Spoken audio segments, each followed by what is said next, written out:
Hello, friends. Above 8,000 meters, the human body begins to die. The air is too thin, the cold, too merciless. It is a place where no life is meant to survive. And yet, one man didn't just survive. He thrived. This is the story of Reinhold Messner, the man who redefined what it means to be human. Born in 1944 in South Tyrol, Italy, Reinhold Messner grew up surrounded by the jagged Dolomites. His father, a strict schoolteacher, led him and his brothers up the crags by age 5. Climbing wasn't a sport. It was survival, expression, and freedom. By his 20s, Reinhold had already completed over 500 climbs. But he wasn't content. He dreamed higher, wilder, deadlier. He was part of a post-war generation where mountains became a symbol of rebuilding. The Dolomites weren't just stone, they were the altar of his future ambitions. Reinhold's approach was raw, instinctive, and often solitary. Even as a teen, he challenged routes others deemed unclimbable. In 1970, the Messner brothers set out to conquer Nanga Parbat, one of the most feared mountains in the world. They reached the summit, but paid the ultimate price. Reinhold's brother, Gunther, was lost during the descent. Reinhold, frostbitten and delirious, emerged days later from the glacier, alone. Rumors and blame followed him for decades. But the pain forged a new path. From now on, he would climb solo, trusting no one but the mountain. This tragedy became a defining scar, but also a forge. Reinhold later wrote, "I didn't just lose my brother. I lost my belief in traditional expeditions." The aftermath brought accusations, controversy, and deep emotional wounds, but also a hardened resolve to go further than any climber had dared. 1978, Everest. Reinhold Messner and Peter Habeler attempt the impossible, reaching the top without bottled oxygen. Experts said it couldn't be done. The brain would swell, the body would shut down. But on May 8th, they stood on the roof of the world, unaided. The climb shattered science and inspired millions. Messner proved that limits are just lines waiting to be redrawn. At that altitude, the body consumes itself. Every step is like walking through water, lungs screaming for air that isn't there.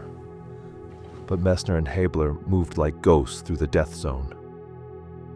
Light, minimalist, and fearless. This was more than a climb. It was a revolution in mountaineering ethics. 2 years later, Reinhold returned, this time utterly alone. No team, no ropes, no oxygen, no support. Just him and the highest mountain on Earth. He fought storms, altitude sickness, hallucinations. But on August 20th, 1980, he stood alone on the summit. It remains one of the greatest feats in the history of exploration. His solo ascent changed the narrative. The mountain wasn't something to conquer. It was something to understand. Every step was a dialogue. Every misstep, a death sentence. It was Messner versus himself, and the thin veil between life and oblivion. Between 1970 and 1986, Reinhold Messner became the first person to climb all 14 of the world's 8,000-meter peaks. No one had ever done it. He did it in alpine style. Fast, light, without fixed ropes or supplemental oxygen. Where others brought armies, Messner brought his soul. From K2 to Annapurna, from Lhotse to Makalu. Every summit was a story of grit, adaptation, and raw spirit.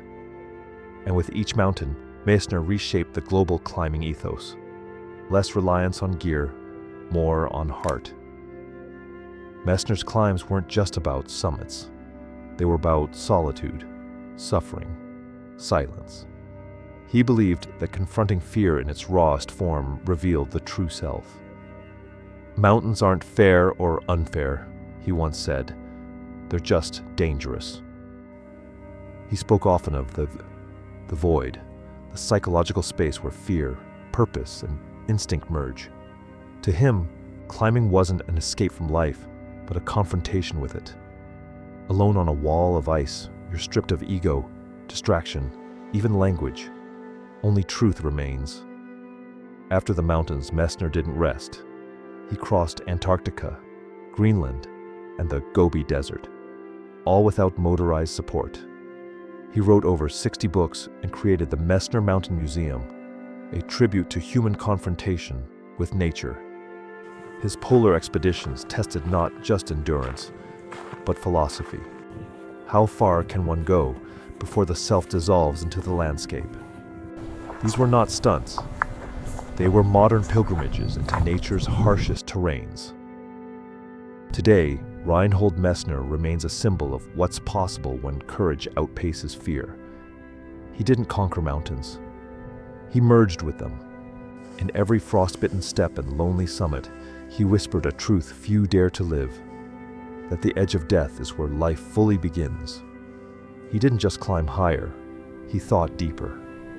His legacy isn't measured in meters, but in minds changed. In every young climber, every quiet seeker of solitude, Messner's flame still burns. Wild, unwavering, and free. If you liked this video, then subscribe for more amazing videos. Thank you.